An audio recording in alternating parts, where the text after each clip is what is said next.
Например, имате дискова херния или дисков бълджинг или пък нещо подобно и обикновено отивате на лекар, на ортопед и той ви казва, трябва да започнете физиотерапия, да пиете някакви противовъзпалителни.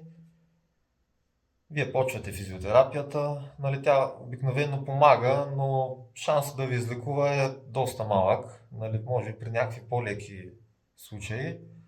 При по-сериозните, нали, няма как да ви реши проблема, само малко ще облегчи положението. И след това, като отидете пак при лекаря, той ще ви каже, ами сега примерно мога да предложа, нали, инжекции.